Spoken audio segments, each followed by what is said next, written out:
Kali ini kita masih mempelajari mengenai sistem pencernaan manusia. Jadi yang akan Ibu bahas hari ini adalah tentang gangguannya atau penyakit yang ada di dalam sistem pencernaan manusia.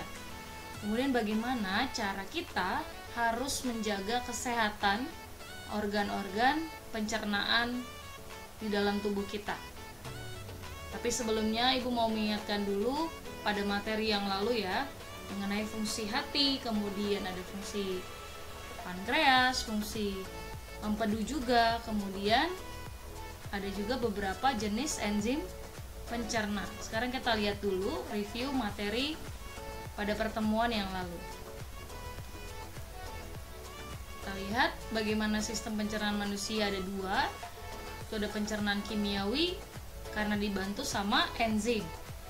Jadi pengubahan makanan dari bentuk yang besar menjadi bentuk yang lebih kecil sehingga bisa diserap sama tubuh kita itu dengan bantuan enzim. Itulah pencernaan kimiawi. Kemudian pencernaan mekanis. Kalau pencernaan mekanis berarti pengubahan makanan dari yang besar menjadi bentuk yang lebih kecil itu dengan bantuan gigi dan juga otot lambung. Selanjutnya ada jenis enzim pencernaan, ini yang di air liur. Namanya diingat ya, enzim tialin. Ini harus hafal. Yaitu karbohidrat diubah menjadi glukosa.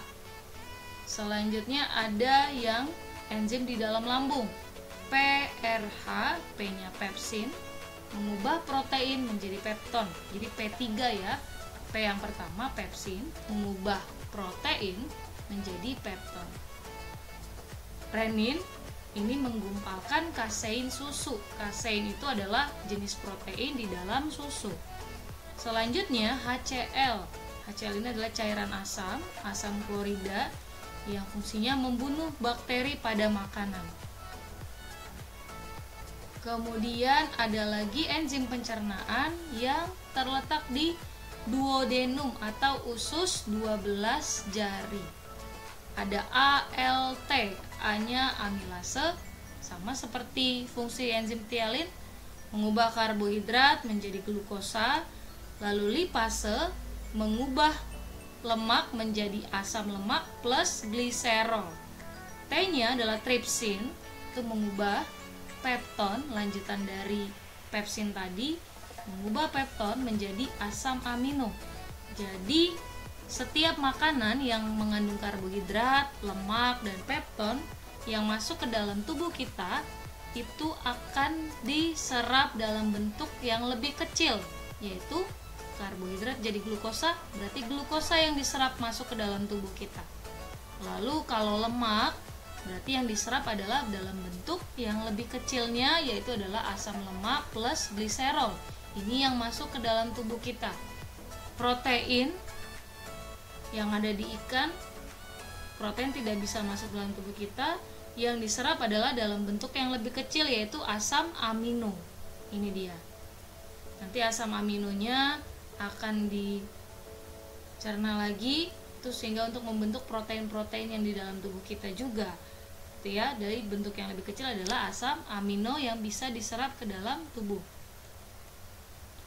Kemudian ada organ tambahan pendukungnya hati, empedu, dan pankreas. Kalau organ utama berarti dari mana? Dari mulut sampai dengan anus. Ibu ingatkan lagi bagaimana fungsi dari hati, yaitu menghancurkan sel darah merah yang sudah tua, kemudian menetralisir racun, lalu mengubah bentuk glukosa menjadi glikogen. Glikogen, Ibu ingatkan sekali lagi, itu adalah bentuk glukosa yang tidak aktif. Berarti itu sebagai cadangan. Jadi glikogen itu sebagai cadangan.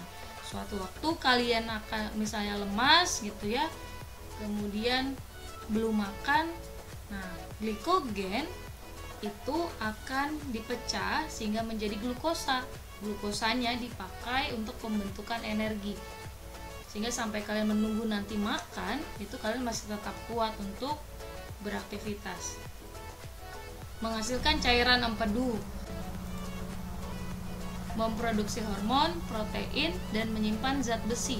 Zat besi ini adalah salah satu penyusun sel darah merah ya. Jadi zat besi salah satu penyusun sel darah merah. Serta vitamin A, B12, D dan K ini disimpan di dalam hati. Oke, kemudian ada empedu.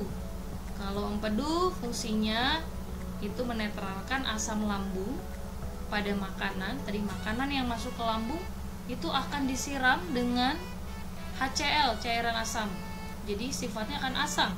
Waktu masuk ke usus halus itu akan dinetralkan. Jadi nggak asam lagi ya. Makanan yang sudah dihancurkan tadi di lambung ketika masuk ke usus halus sudah tidak asam lagi. Dinetralkan oleh empedu, cairan empedunya ini. Kemudian memecah lemak atau pengencer lemak yang akan membantu enzim lipase. Kemudian ada lagi pankreas. Kalau pankreas ini yang menghasilkan enzim ALT tadi. Jadi enzim ALT-nya dihasilkan oleh pankreas, baru dikasih kemana? Ini ada salurannya ya, dikasih ke usus 12 jari. Jadi usus 12 jari yang akan memecah makanan dengan enzim amilase, lipase, dan tripsin ini.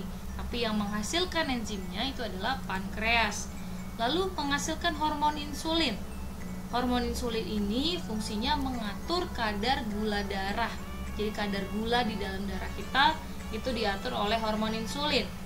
Tadi ya, kalau kadar gulanya rendah, berarti kan kita akan lemas, kita akan merasa lelah, capek, begitu ya. Jadinya tidak bertenaga. Nanti hormon insulin akan bekerja nih di dalam pankreas. Pankreas kasih hormon insulinnya masuk ke hati. Nanti di hati hormon insulinnya akan bekerja untuk memecah glikogen tadi jadi glukosa. Glukosanya akan jadi energi. Seperti itu ya. Terus kalau kadar gulanya di dalam darah kita tinggi sekali, itu nggak boleh. Jadi hormon insulin yang ada di dalam hati yang tadi sudah diberikan oleh pankreas, jadi dari pankreas ditaruhnya ke hati. Nanti di hati hormon insulinnya itu akan mengubah glukosa yang banyak tadi dirubah menjadi glikogen. Itu dalam bentuk yang tidak aktif, sehingga tidak berbahaya bagi tubuh kita kalau terlalu banyak begitu ya, karena sudah diubah jadi yang bentuk tidak aktif tadi, glikogen. Ini dia gangguan pada organ pencernaan. Apa saja gangguannya? Yang pertama adalah MAH. Ini sakit pada lambung ya. Semua pasti sudah pernah merasakan, atau ada beberapa yang belum merasakan nih. Ibu harap tidak akan merasakan ya, karena ini begitu sakit. Ini disebabkan oleh meningkatnya asam lambung. Jadi cairan asam lambung yang HCl tadi itu kalau penyakit MAH itu semakin meningkat. Jadi meningkat sehingga cairan asam itu akan mengikis dinding lambungnya. Kalian bisa lihat, mengikis dinding lambung sehingga dinding lambungnya jadi luka. Jadi luka, jadinya radang. Makanya kita akan merasakan sakit. Nah, kita lihat ya, apa yang menyebabkan asam lambungnya jadi meningkat dan akhirnya mengikis bagian dinding lambungnya ini? Karena merokok, kemudian karena tingkat stres juga. Lalu telat makan atau terlalu banyak nih mengkonsumsi makanan yang pedas dan juga berlemak, bersantan seperti itu ya. Makannya terlalu cepat dan juga jumlahnya terlalu banyak. Jadi kalau yang penyakit MAH tidak boleh terlalu banyak makan sekali, paling tidak cukup ya, tidak terlalu sedikit, tidak terlalu banyak. Dan makannya tidak terlalu terburu-buru. Jadi harus santai gitu ya. Lalu ada minum-minum beralkohol. Ini minuman yang beralkohol, bersoda, berkafein. Ini juga bisa meningkatkan asam lambung. Nah, itu dia. Sekarang kita lihat apa sih gejalanya. Nah, kalau orang yang penyakit MAH, perutnya akan merasa kembung, perutnya mual, baru sering bersendawa, lalu tidak nafsu makan. Jadi, kemudian muntah-muntah juga. Lalu ada nyeri di bagian ulu hati dan dada. Jadi terasa sakit ya, karena asam lambungnya yang mengikis tadi dinding lambung itu. Lalu ada lagi penyakit konstipasi atau sembelit. Kalau ini sulit buang air besar, itu konstipasi atau sembelit, sulit sekali buang air besar. Oke, penyebabnya adalah kurang makan sayur dan buah, jadi kurang serat, makanya sulit makanannya diolah di dalam usus besarnya. Kemudian kurang minum air. Nah, ini juga akan menyebabkan sulit buang air besar. Stres juga nanti akan pengaruh dengan hormon. Kemudian kurang pergerakan. Ini juga akan menyebabkan konstipasi atau sembelit. Jadi penting ya, kita harus rajin olahraga juga. Kemudian diare. Kalau diare ini buang air besar terus menerus nih, berkali-kali. Ya, jadi fesesnya, ciri-cirinya adalah fesesnya cair. Kalau yang konstipasi, fesesnya sangat padat, makanya sulit untuk dibuang. Tapi kalau diare sangat cair sehingga sering bolak-balik ke kamar mandi. Nah, perutnya merasa mulas. Penyebabnya apa? Infeksi bakteri, ada bakteri di dalam pencernaannya. Kemudian alergi makanan tertentu sehingga diare. Lalu jajan sembarangan juga itu ya. Jadi kalau jajan sembarangan, makanannya kan tidak sehat, tidak steril, tidak bersih. Akhirnya ada bakteri di sana, kemudian masuk ke dalam pencernaan kalian, jadinya infeksi bakteri. Ada beberapa juga efek samping obat-obatan. Ada salah satu efek sampingnya itu adalah diare. Kemudian makanan yang mengandung pemanis buatan. Nah, itu biasanya akan menyebabkan diare. Lalu sariawan. Nah, pasti semua pernah ya sariawan. Siapa yang tidak pernah? Ibu rasa semuanya pernah sariawan. Ini penyebab sariawannya itu adalah kerusakan lapisan dalam mulut. Jadi sariawan itu adalah terjadi karena rusaknya lapisan dalam mulut nih.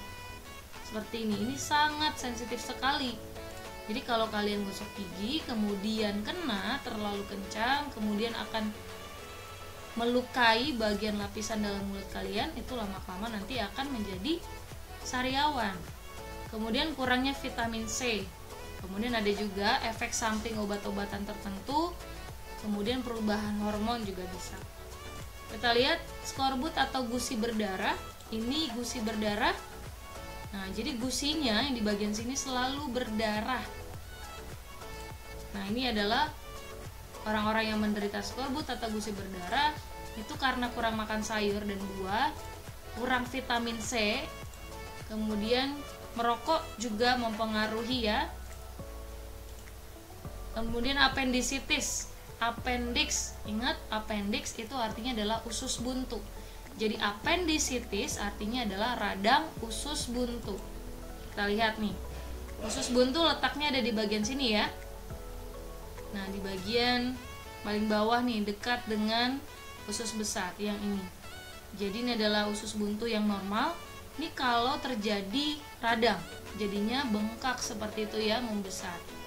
Penyebabnya apa? Terlalu banyak makan makanan yang sulit dicerna.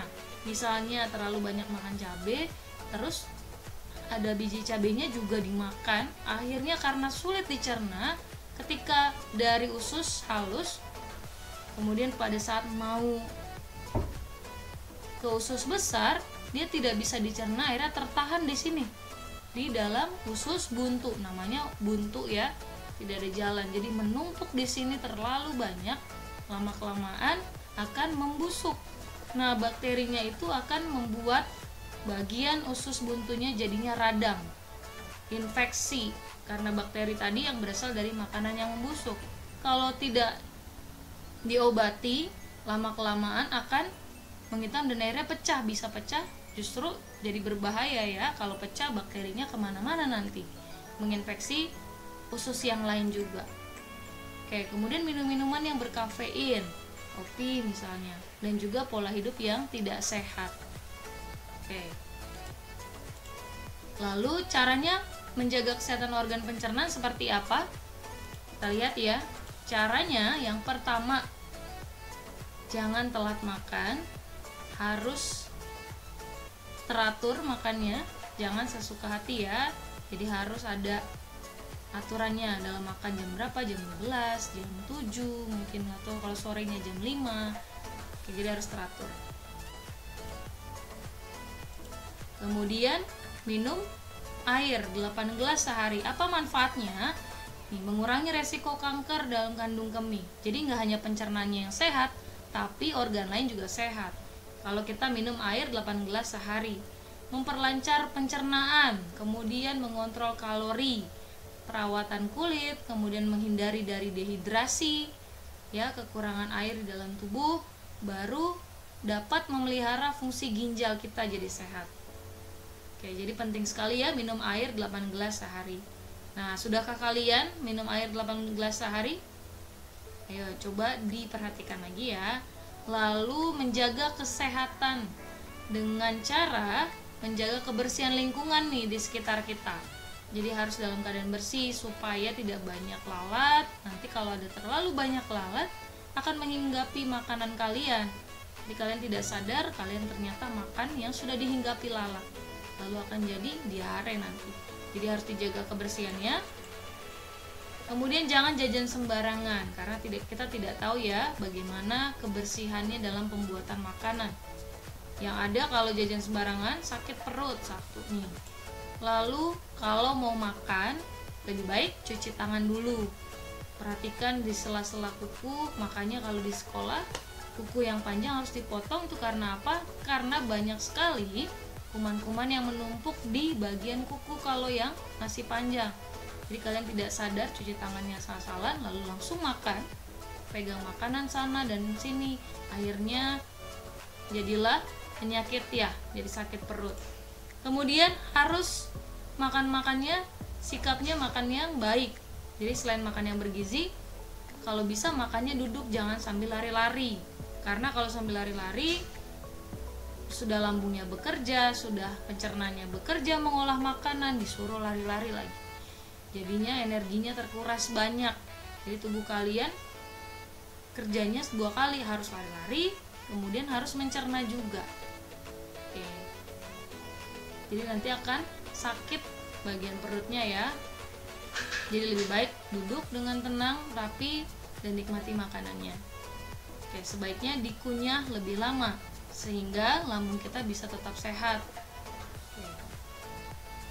Itu dia materi hari ini. Terima kasih. Kita akan masuk ke dalam sesi 2. Persiapkan diri kalian, ingat hafal yang enzim-enzimnya ya. Ini gua akan tanya lagi dan kita akan latihan soal untuk ulangan harian.